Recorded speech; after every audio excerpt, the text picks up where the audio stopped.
is mastery, which I call fusing the intuitive with the rational. You have so much skill, you have so much experience, you no longer have to think.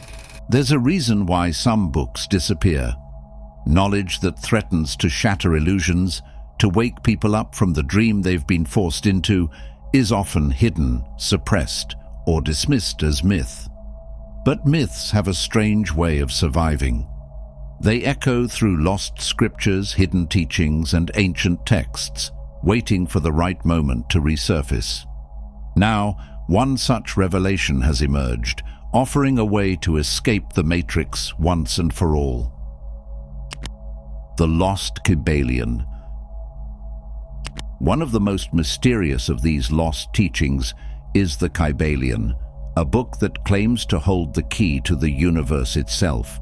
It speaks of 7 hermetic principles, laws that govern not just the physical world, but the unseen forces that shape our thoughts, emotions, and destiny. Those who understand these principles, it says, can bend reality, break free from illusion, and step outside the boundaries of what most people believe is possible. In other words, it teaches exactly how to escape the matrix. The idea that we live in a kind of prison isn't new. Philosophers, mystics, and sages have said it for thousands of years. The Gnostics believed the world was ruled by an oppressive force that kept humanity trapped in ignorance. Plato described the famous allegory of the cave, where people were chained in darkness, mistaking shadows for reality. Even today, quantum physics is beginning to suggest that the universe might be more like a simulation than a solid physical place. But the Kybalion is different. It doesn't just say that the world is an illusion, it offers a way out. It explains that the key to escaping lies in understanding how reality truly works.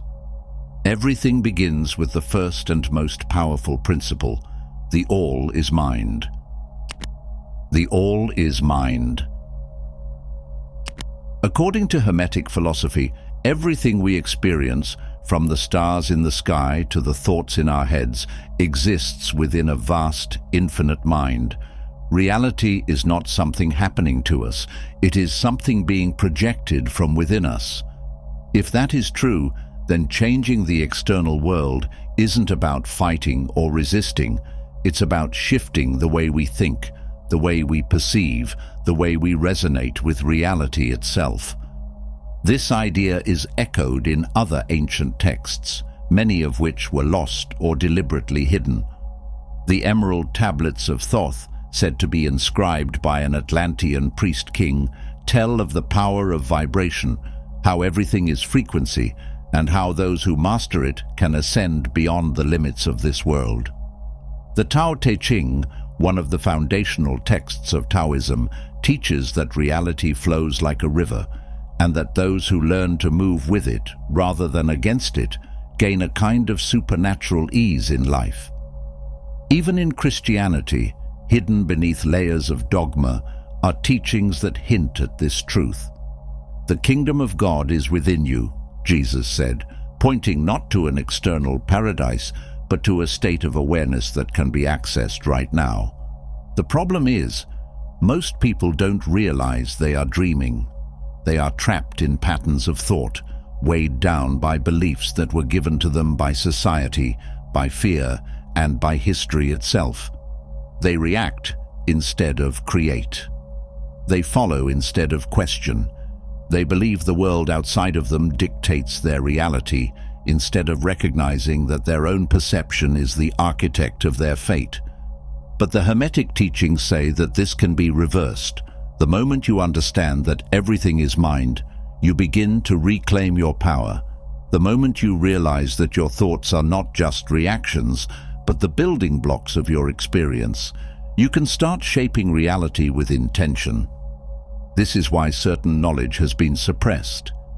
If people knew they were not victims of circumstance, not prisoners of fate, but conscious beings capable of bending reality itself, the entire system that controls them would collapse.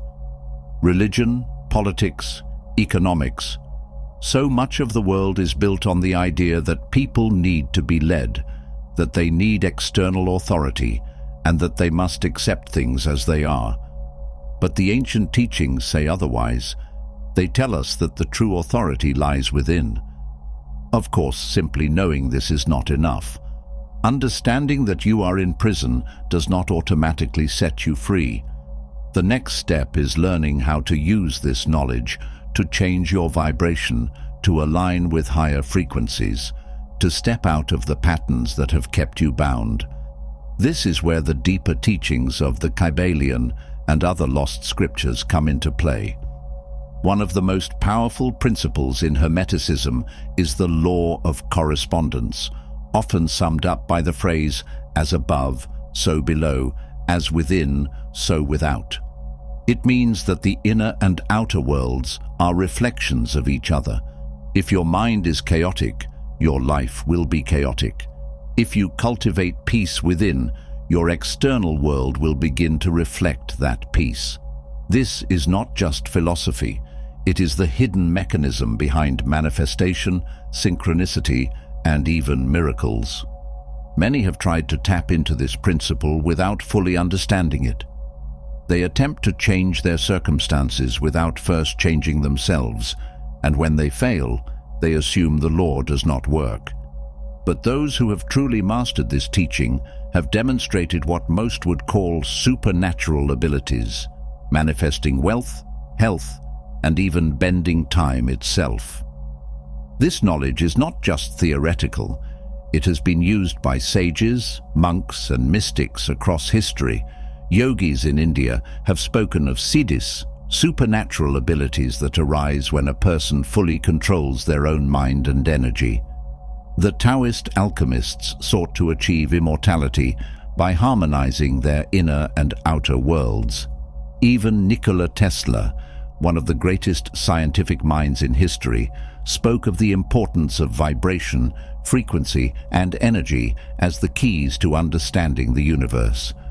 The question is, if all of this is true, why doesn't everyone know about it?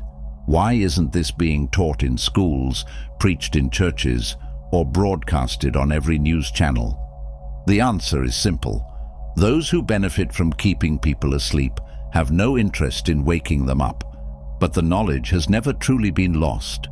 It has simply been hidden in plain sight, woven into myths, disguised as parables, whispered from teacher to student in quiet rooms. And now, as more and more people begin to question reality itself, as the illusion begins to crack, these ancient teachings are making their way back into the world. Manifesting your desires. The key to escaping the matrix is not just awareness. Awareness is only the first step. The moment when you realize that reality is not as fixed as it seems, and that your mind plays a far greater role in shaping your life than you were ever taught. But knowing this isn't enough. The next step is embodiment. It's the ability to move beyond knowledge and start using the hidden forces of the universe to shape your reality. This is where true manifestation begins. The ancient scriptures, including the Kybalion, teach that the universe operates by certain laws. These laws are not meant to be memorized and repeated like empty words. They are meant to be lived. They are the very fabric of reality, the hidden machinery behind cause and effect. One of the most powerful of these laws is the principle of polarity. Polarity is the reason why so many people struggle to manifest the lives they desire. It is the reason why those who seek wealth often find themselves repelling it, why those who long for love sometimes push it away, and why those who yearn for freedom remain trapped. The truth is, most people are operating at the wrong end of the pole. Imagine a magnet, a single force, yet it has two opposite poles, positive and negative. The same is true of everything in existence. Love and hate are not separate forces, but different ends of the same energy. Wealth and poverty are two expressions of abundance, just as health and sickness are two expressions of vitality. If you are struggling, it is not because the universe is denying you what you want. It is because, without realizing it, you are holding on to the wrong end of the pole. The Kybalion teaches that the way to shift reality is not through resistance, but through transmutation. The principle of polarity states that anything can be transformed by shifting it along its spectrum. Hate can be turned into love, fear can be turned into courage, lack can be turned into abundance. The key is not to fight what you do not want, but to align yourself with its opposite. This is why so many manifestation techniques fail. People focus on what they lack, rather than shifting themselves into the state of already having what they desire. They beg the universe for change instead of stepping into the vibration of already being the person who has it. They try to escape the matrix while still believing in its rules. True manifestation begins when you stop chasing and start embodying. You don't wish for abundance, you become abundant. You don't long for love, you become love. This is not about pretending or forcing yourself to feel something you don't. It's about shifting your internal energy until your external reality has no choice but to follow. The ancient sages understood this deeply.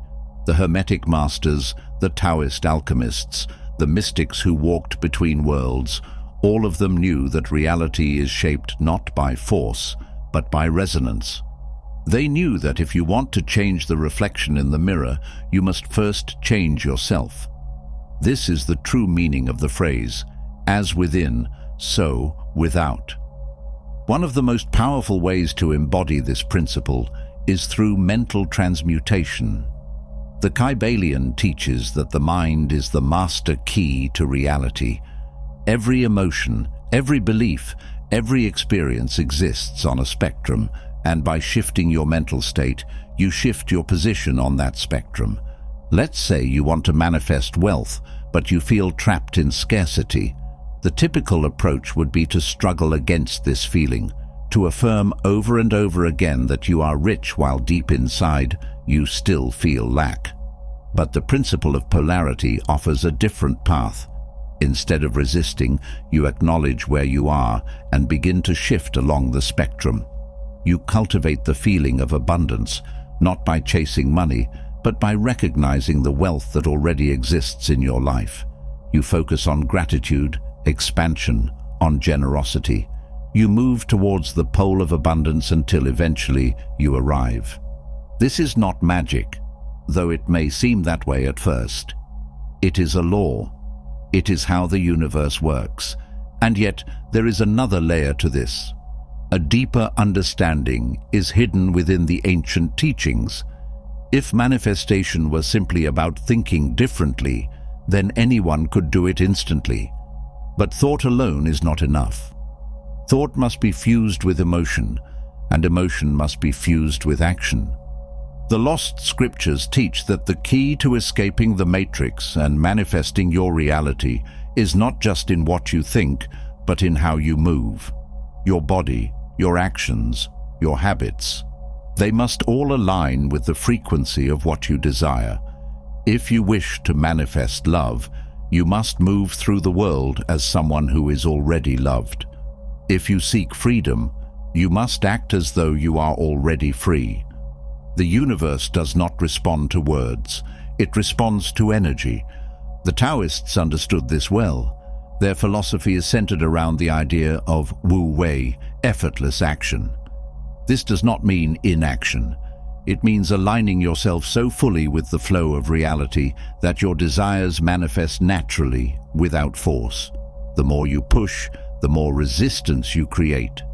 But when you become what you seek, it comes to you effortlessly. This is where so many seekers get lost. They try to force the universe to give them what they want, rather than shifting themselves into alignment with it. They chase the illusion of control rather than stepping into the power of resonance. But those who truly understand the ancient teachings know that control is an illusion. The real power lies in tuning yourself like an instrument, raising your vibration until the universe cannot help but respond. You must achieve mastery. This is why the Kybalion speaks not just of manifestation, but of mastery. To escape the matrix, you must not only think differently, you must become different. You must live by different laws, move by different rhythms, and see with different eyes. It is not enough to wish for change. You must embody it. You must breathe it, move with it, let it shape the very core of who you are.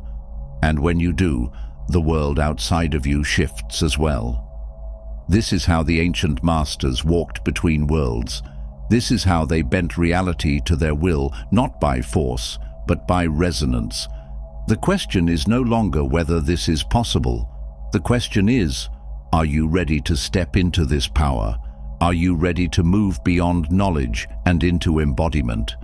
Are you ready to stop asking for permission and start being the force that shapes your world? If so, the lost scriptures are waiting. The path is already laid before you. All that remains is the choice to walk it. Mastery is not something granted by the world. It is something taken, claimed by those who refuse to accept mediocrity, those who look at the limits placed before them and decide they do not apply. It is a fire that burns in the hearts of those who shape history, those who push past failure, rejection, and pain until the world has no choice but to acknowledge them. Every great figure throughout history, every genius, warrior, artist, and philosopher has walked this path. They were not born extraordinary. They became extraordinary by devoting themselves so completely to their craft, their vision, and their purpose that mastery was inevitable. One such figure was Leonardo da Vinci. He was not simply an artist, he was an engineer, an anatomist, an inventor, a scientist, a man whose curiosity knew no bounds. His notebooks contain thousands of pages filled with sketches, observations, and ideas far ahead of his time. He studied the flight of birds, dissected human corpses to understand anatomy, and envisioned machines centuries before they could be built. His mind was a universe, and he refused to limit himself to a single field. What can be learned from Leonardo is the power of relentless curiosity. He never stopped asking, never stopped exploring. He understood that mastery does not come from standing still. It comes from constantly pushing the boundaries of what is possible, from being willing to step beyond the known and into the unknown. Another figure who embodied mastery was Miyamoto Musashi, the legendary samurai. His name alone inspired fear and respect. He was undefeated in over 60 duels, but his mastery was not simply in combat, it was in the mind. He wrote The Book of Five Rings, a guide to strategy, philosophy, and the way of the warrior. His greatest lesson was simple: the way is in training. Musashi understood that skill is not something acquired once and kept forever. It must be refined, honed, and tested in fire. The modern world has forgotten this truth. Too many people want results without effort and greatness without struggle. But Musashi knew better. He practiced tirelessly, meditated deeply, and studied not only the sword, but also painting, calligraphy, and poetry. Mastery, he taught, is a way of life, not a single achievement. In the world of science, there is no greater example of mastery than Nikola Tesla, a man who saw the world in ways others could not. He envisioned alternating current, wireless energy, and radio waves, concepts that others dismissed as madness. He lived in the realm of pure vision, pulling ideas from the ether, seeing beyond what existed into what could exist. His mind operated on a level so advanced that even today, some of his discoveries remain unexplored. What Tesla teaches is the power of seeing beyond the ordinary. He did not accept the limits placed before him. He did not listen when people told him his ideas were impossible. He lived in a world of possibility, and through sheer brilliance and determination, he forced the world to catch up with him. Mastery is not just about knowledge or skill. It is about seeing reality differently, about refusing to accept the limitations imposed by others. This truth was also known by Bruce Lee, a master not just of martial arts but of philosophy and personal transformation. He rejected rigid styles, believing that true mastery comes from adaptability. Be water, he taught, flexible, formless, capable of taking any shape. Bruce Lee's mastery was not in his strength or speed, but in his understanding of the mind. He studied philosophy, psychology, and Eastern traditions, blending them into his own unique path. He proved that mastery is not about copying others. It is about breaking the mold, creating something new, something entirely your own. There is a common thread in all these figures, a truth woven into their lives. None of them were handed mastery. They took it through obsession, discipline, and a refusal to accept limits. And there is another lesson hidden within their stories, one that is often overlooked. Each of them embraced solitude. They spent long hours alone, immersed in their work, diving so deeply into their craft that the outside world faded away. Mastery is not found in distraction, in noise, in the endless chatter of the world. It is found in silence, in focus, in the moments where the rest of the world ceases to exist, and only the work remains. This lesson is echoed in the ancient traditions. The Taoists spoke of the Wu-Wei state, effortless action, mastery that flows without force. The Hermeticists taught as within, so without, that the world is shaped by the mastery within. The yogis of old understood that mastery is not just external, but internal, the ability to master one's own mind before mastering anything else. Why is this important? Escape the matrix. Because there is an invisible web that holds the world in place, a silent force that dictates how people think, what they believe, and how they live their lives. It is so deeply woven into existence that most never even question it. They wake up, go through the motions, follow the rules they've been given, and never realize that every step has already been decided for them. This is not a coincidence, it is design. Some call it the matrix, others call it the control grid. No matter the name, its purpose remains the same: to keep humanity asleep and to prevent people from realizing their own power. It is a system so vast and so effective that even those who sense it often fall back under its spell. It does not need chains or walls to imprison people. It works through thoughts, emotions, and beliefs.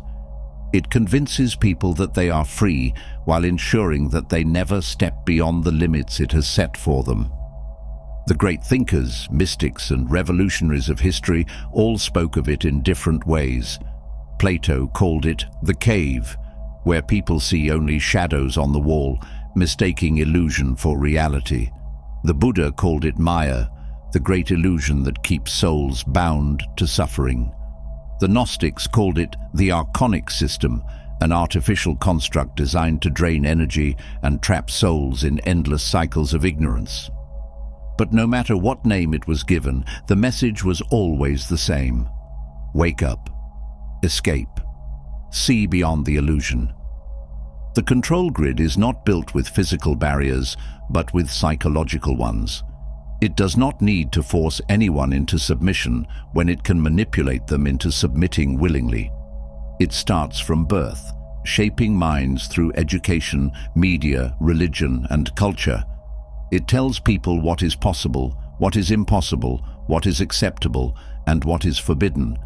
It creates a world where the unseen is ridiculed, where questioning reality is labeled as insanity, and where true power is hidden beneath layers of distraction.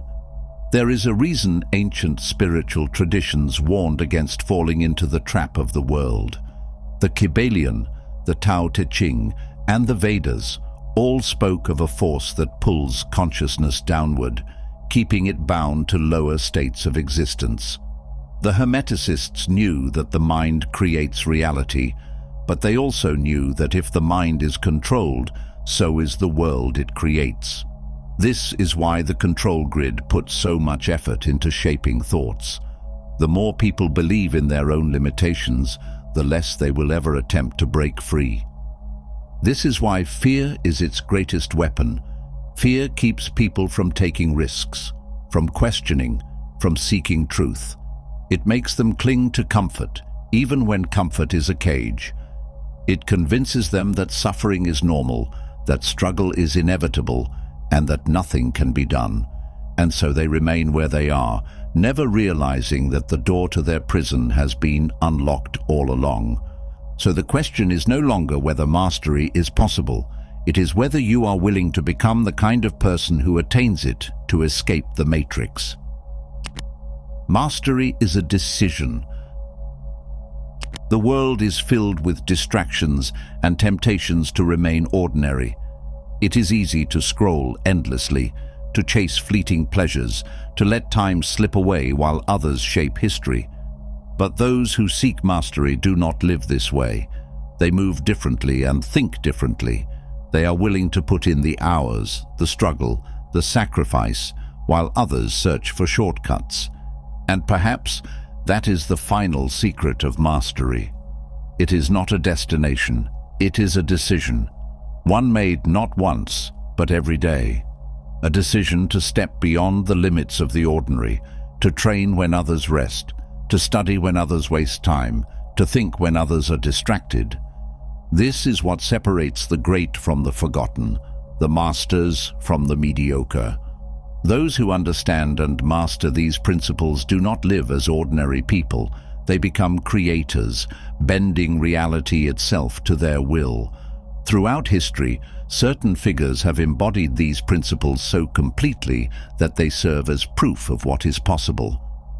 One such figure was Hermes Trismegistus, the legendary sage whose teachings form the very foundation of Hermetic philosophy. He was said to be the master of mentalism, the first principle of the Kybalion, which states that the all is mind. This means that reality itself is mental, that everything you experience is shaped by thought. Hermes understood that by mastering the mind, one masters everything.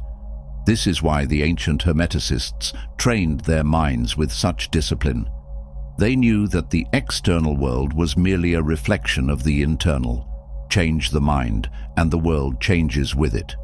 You can do the same. Every thought you entertain creates a ripple in reality.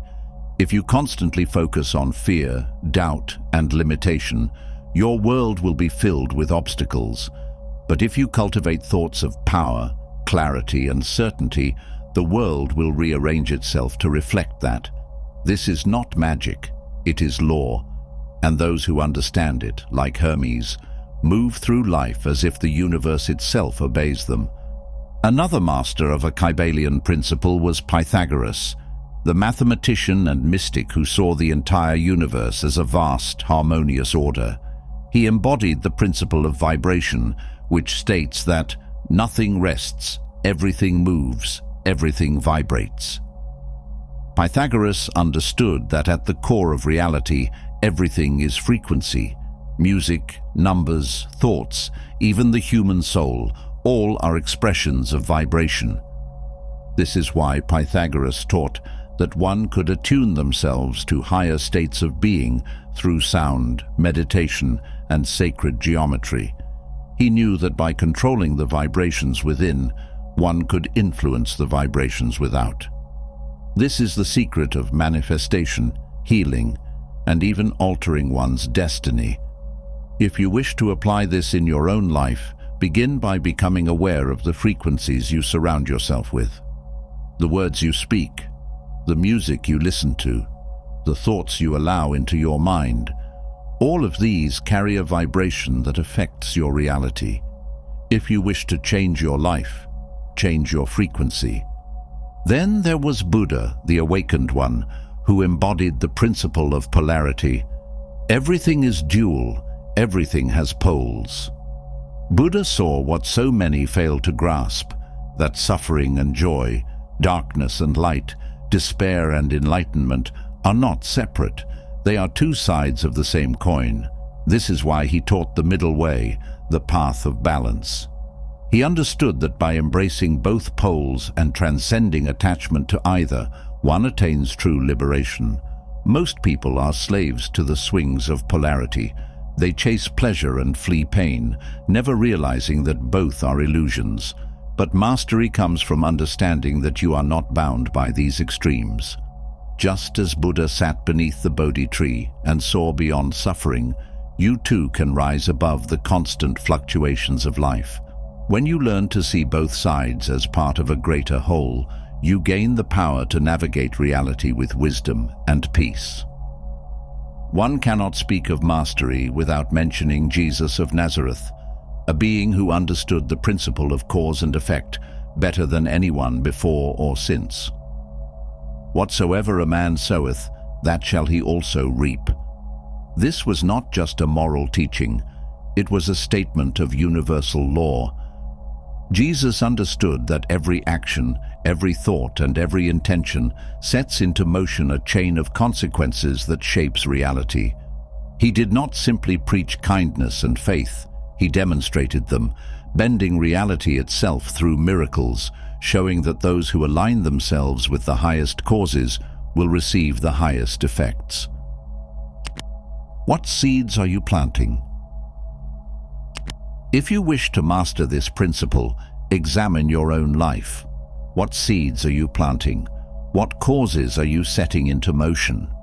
If your life is filled with chaos, suffering, or stagnation, it is because the actions and thoughts you have put forth have created those results. Change what you send out, and what returns to you must change as well. There was also Rumi, the great Sufi poet, who understood the principle of rhythm.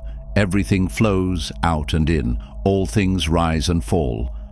Rumi's poetry speaks of the dance of existence, the way life moves in cycles. Joy and sorrow, success and failure, expansion and contraction, these are not random events. They are part of a rhythm, a pulse that moves through everything. Most people resist these cycles, fearing the lows and clinging desperately to the highs. But Rumi taught us to surrender. He knew that by flowing with the rhythm rather than fighting against it, one attains peace. This is the secret to overcoming despair.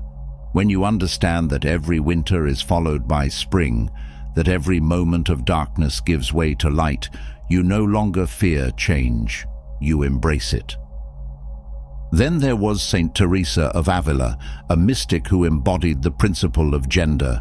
Gender is in everything. Everything has its masculine and feminine principles. But this was not about physical gender. Saint Teresa understood the inner masculine and feminine, the active and receptive forces within the soul. She taught that true spiritual mastery comes from balancing these energies. The masculine force is will, direction, and discipline. The feminine is intuition, surrender, and flow. One without the other leads to imbalance.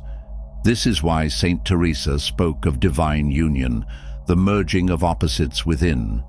She knew that when these energies are brought into harmony, the soul awakens to its highest potential. If you wish to achieve the same, learn to balance action with stillness, discipline with intuition, and force with receptivity. When these energies are aligned, you move through the world with both power and grace. These figures did not simply learn the principles of the Kybalion, they became them. They wove these truths into their very existence, proving that mastery is not reserved for a chosen few. It is for those who seek, for those who are willing to apply these principles not just in theory, but in life.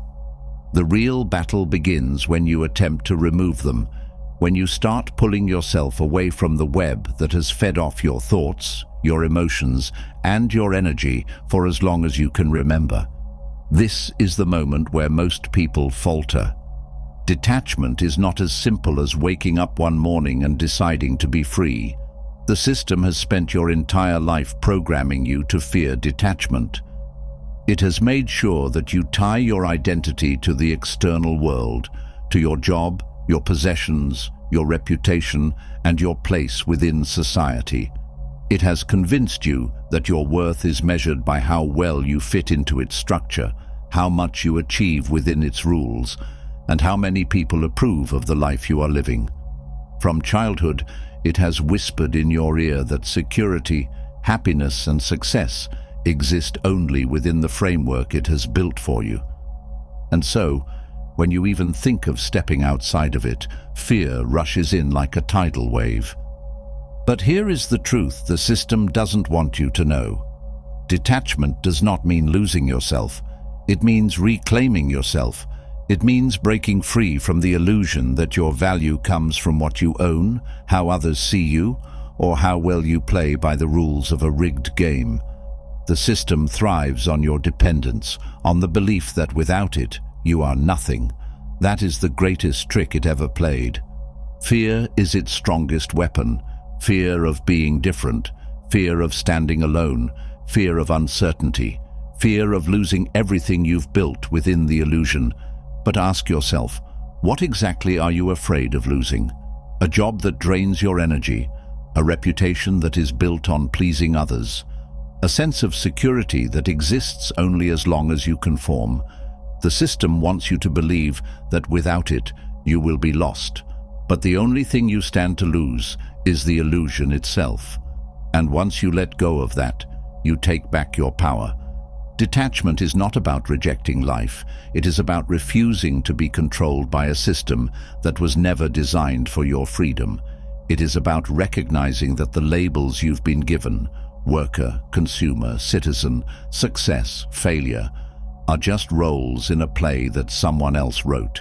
It is about choosing to step outside of that script, to stop playing a part, and to start living with intention. So how do you begin? How do you remove yourself from a system that is everywhere? It starts with reclaiming your mind. You cannot escape the matrix if you continue feeding it your energy and attention. Every distraction it offers, every fear it pushes, every belief it implants is designed to keep you engaged. If you want to be free, you must stop giving it control over your thoughts. Start by filtering what enters your consciousness. Mainstream media thrives on fear, division, on narratives that keep people trapped in cycles of reaction and emotional exhaustion. It does not exist to inform, it exists to control. Step back from it. Observe it, but do not let it dictate your reality. Surround yourself with information that expands your awareness rather than locks it into pre-approved narratives. Then, reclaim your time.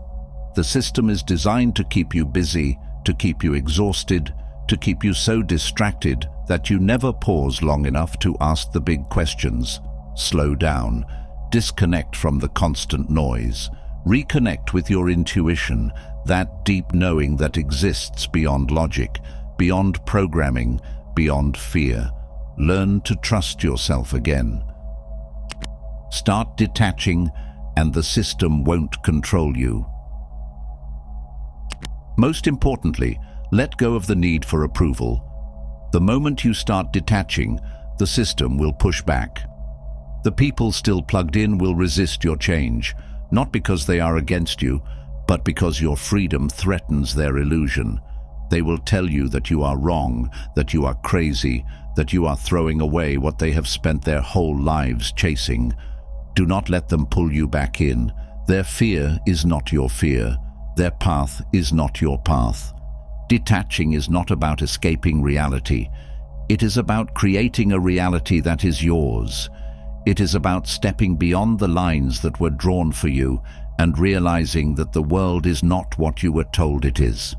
It is about understanding that you are the architect of your own existence, that the game was always meant to keep you playing, not to help you win. And once you fully detach, the system loses its grip on you, because at last you see it for what it is: an illusion, a script, a game you no longer have to play. To better illustrate this, there is an old parable about a tiger raised among sheep. A pregnant tiger, weak from hunger, chased a flock of sheep but collapsed just before catching them. She died in the struggle, but her cub was born among the sheep. The sheep, feeling pity for the newborn, raised him as one of their own. The tiger cub grew up believing he was a sheep. He ate grass, bleated like the others, and trembled in fear at the sight of real tigers. He never questioned his identity because no one ever told him otherwise. One day, a massive tiger emerged from the forest. The sheep fled in terror, but the tiger cub, though afraid, was too confused to run.